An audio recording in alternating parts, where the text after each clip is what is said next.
Hello বন্ধুরা, আজ আমি বানাবো পনিরের কালিয়া। পনিরের কালিয়াটা বানাতে এইভাবে আমি লম্বা লম্বা করে পিস করে নিয়েছি। আর এখানে মশলাগুলো সব বেটে রেখেছি। আছে টক দই, টমেটো, আছে চাল মগজ, কাজু কিশমিশ বাটা, আদা বাটা, লঙ্কা বাটা, জিরে বাটা। এখানে আমি কড়াইটা বসিয়ে দিয়েছি, দিয়ে দিয়েছি পরিমাণ মতো সরিষার তেল। এবার আমি পনিরটাকে ভেজে নেব। দিয়ে দেবো সামান্য একটু হলুদটা দিলে পনিরটা ভালো একটা কালার আসে। পনিরটাকে আমি ভেজে নেব। পনিরটাকে দেখো লাল লাল করে ভেজে নিয়েছি। এবার আমি এই তেলে দিয়ে দেব দুটো তেজপাতা ফোড়ন, দেব হচ্ছে গোটা গরম মশলা, দিয়ে দেব জিরা ফোড়ন। একে একে মশলাগুলো দিতে থাকবো। প্রথমে দিয়ে দেব জিরা বাটা,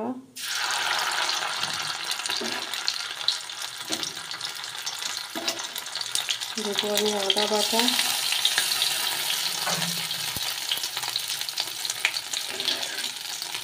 দেবো 1 চামচ লঙ্কা বাটা, দিয়ে দেবো আমি চাল মগজ, কাজু কিশমিশ বাটা। এটাকে দিয়ে ভালো করে আমি নেড়ে ছেড়ে নেব। দিয়ে দেবো পরিমাণ মতো লবণ, হলুদ গুঁড়ো। আর এখানে আমি টমেটো রেখেছিলাম ঘষে, টমেটো দিয়ে দেবো। দিয়ে মশলাটাকে ভালো করে আমি একটু কষিয়ে নেব। এর মধ্যে একটু জল দেব। দেখো মশলাটা কষিয়ে নিয়েছি।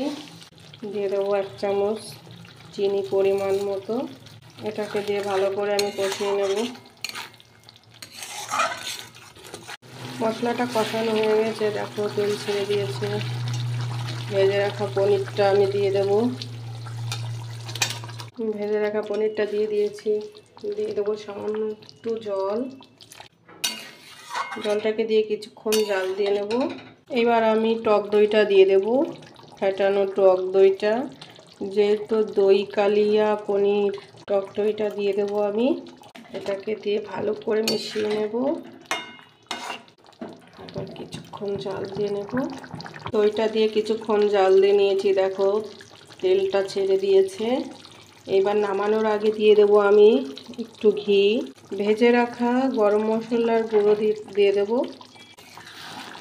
এটাকে দিয়ে একটু নেড়ে চেড়ে মিশিয়ে নামিয়ে দেব। রেডি হয়ে গেছে আমার পনিরের কালিয়া। দই কালিয়াটা এইভাবে যদি বানানো যায় খুবই ভালো লাগে খেতে। দেখো কতটা সুন্দর হয়েছে। এবার আমি নামিয়ে নেব। রেডি হয়ে গেছে পনিরের দই কালিয়া। তোমাদের যদি ভালো লাগে কমেন্ট করে জানিও। এইভাবে যদি দই কালিয়াটা বানানো যায় খুবই ভালো লাগে খেতে। যারা নিরামিষ খায় তাদের তো খুবই পছন্দের খাবার।